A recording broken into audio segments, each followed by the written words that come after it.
Bonjour, comment vous faites quand vous devez gérer les crises avec vos adolescents? Comment vous leur parlez?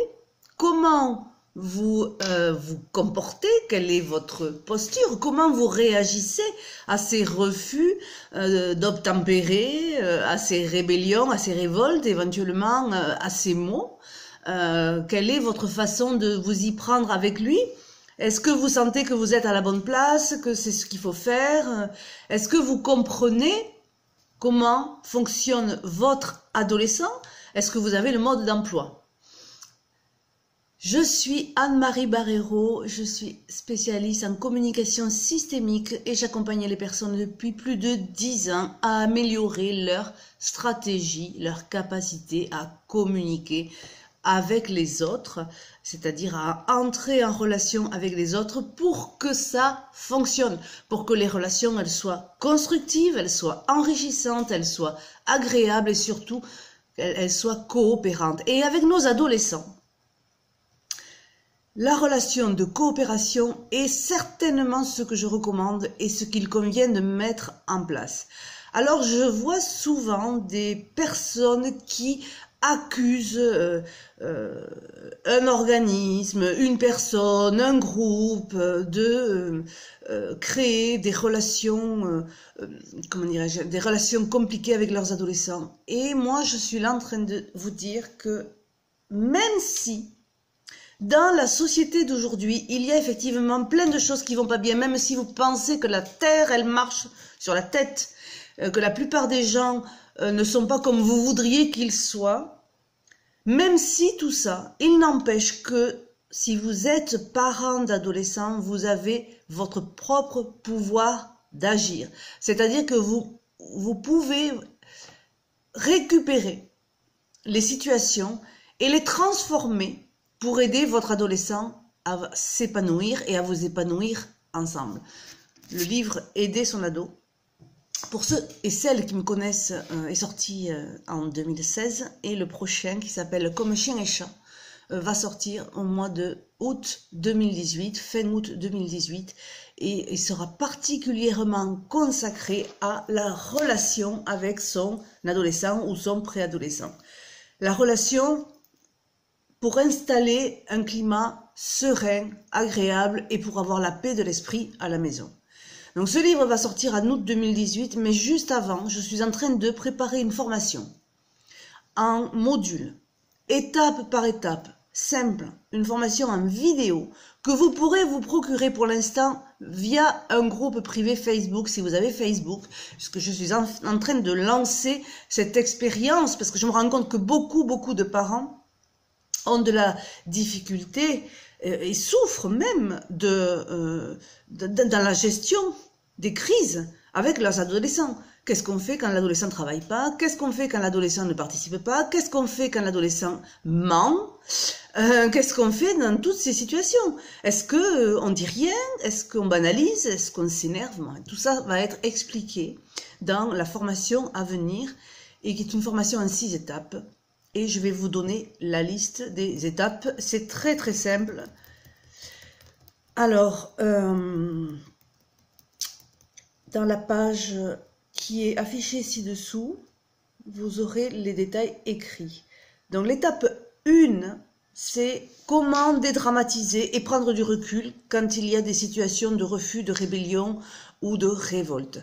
C'est-à-dire qu'au lieu de s'énerver et de tempêter les uns avec les autres, au lieu de finalement se battre, qu'est-ce qu'on peut faire pour installer et pour dédramatiser une situation compliquée et mettre donc de la paix et de l'harmonie familiale à la maison. Donc, module 1, c'est prendre soin de soi pour relativiser et pour pouvoir avoir du recul, pour pouvoir mettre en place une stratégie, un mode d'emploi pour s'y prendre dans la gestion des crises avec ses adolescents.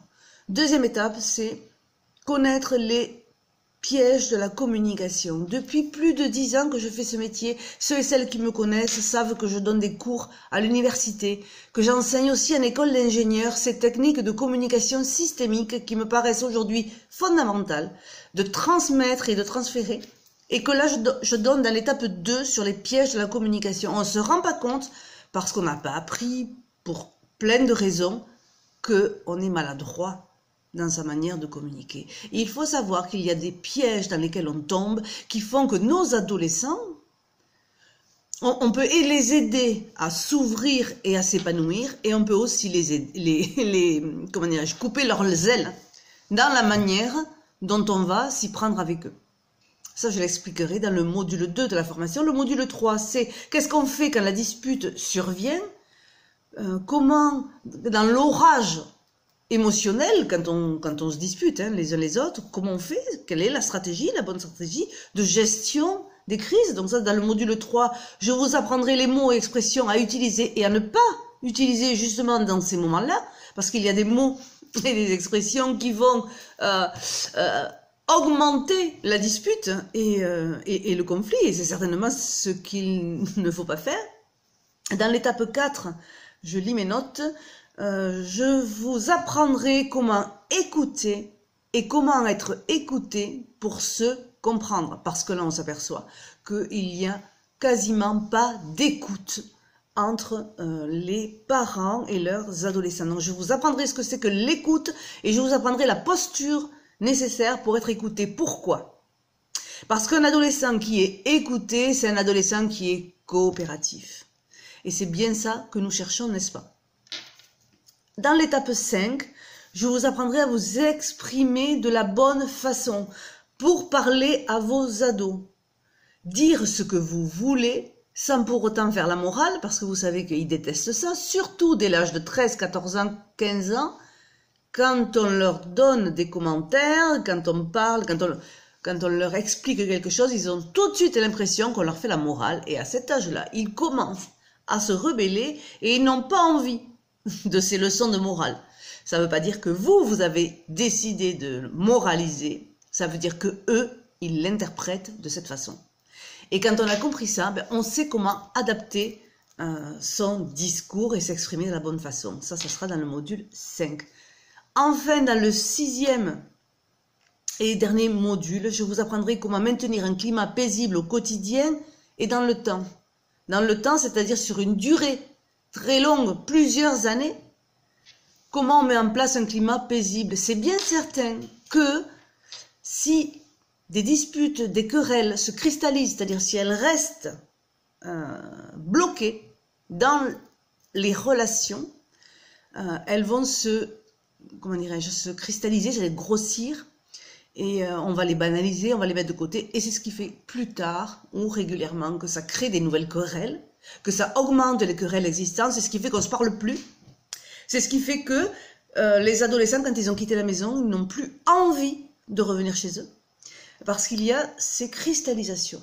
Donc comment finalement, aujourd'hui, quand vos ados sont petits, jeunes, 13, 14, jusqu'à 20, 22, quand ils sont jeunes, ils ne sont plus adolescents à 22 ans, mais comment finalement maintenir un climat paisible sur la durée? Ça commence le plus tôt possible et ça commence avec une posture de communicant. Et c'est bien ce que je propose dans la formation pour aider les parents à améliorer leurs attitudes parentales pour savoir s'y prendre avec leurs adolescents. Alors vous allez me demander pourquoi je fais ça, et c'est bien beau, il y a plein de choses à savoir. Oui, il y a plein de choses à savoir. J'ai passé les 20 dernières années à travailler sur la communication systémique, je suis psychosociologue, et j'ai compris comment ça fonctionne, les relations, j'ai compris ce qu'il faut mettre en place avec les adolescents pour les amener à s'épanouir le plus possible, pour les amener à se mobiliser, c'est-à-dire être intéressés par ce qu'ils font, pour les amener à se responsabiliser, afin qu'ils puissent, à un moment donné, quand il sera le temps, de prendre leur vie en main, tout en ayant une relation de coopération, c'est-à-dire être comme une équipe dans la famille ou dans la fratrie. Donc, être ensemble, dans l'entraide, l'harmonie et la paix, que vous puissiez vous coucher le soir en vous disant « mon ado est sorti et j'ai confiance en lui ». Eh bien ça, je suis prête à vous démontrer que c'est possible, sauf si on continue les mêmes relations qui compliquent et les mêmes pièges. Alors, c'est possible de modifier ses attitudes, c'est mieux de le faire le plus tôt possible pour que les relations, au fur et à mesure, s'arrangent et rentrent dans des relations de collaboration. Alors, cette formation, elle est pour le moment sur un groupe privé Facebook à partir du 31 mai 2018. Elle va rester là quelque temps puisque je suis en phase de innovation et elle va rester là quelque temps. Elle est à un tarif exceptionnel de 97 € pour 1h30 de formation. Donc 1h30 divisé en 6 modules, donc les 6 étapes dont je viens de vous parler. Et ce prix est disponible jusqu'à fin juin, puisqu'à partir de juillet, elle sera à un prix de 147 €. Donc c'est un prix de lancement, c'est un prix d'innovation. Et c'est une formation qui se déroulera en ligne. Donc vous aurez accès à la vidéo et vous pourrez écouter et réécouter et vous imprégner de toutes ces techniques et ces méthodes afin de les intégrer. Parce que si vous voulez, les 6 étapes, c'est un processus. Si vous prenez une seule étape sans connaître les autres, ça va pas être très possible d'entamer un changement positif. C'est important de connaître les 6 étapes, donc de les réécouter et de commencer à mettre en place ces petites stratégies que je vais vous donner au fur et à mesure de la formation. Rappelez-vous, le temps perdu avec les enfants ne se rattrape pas, ou c'est plus difficile et plus ardu.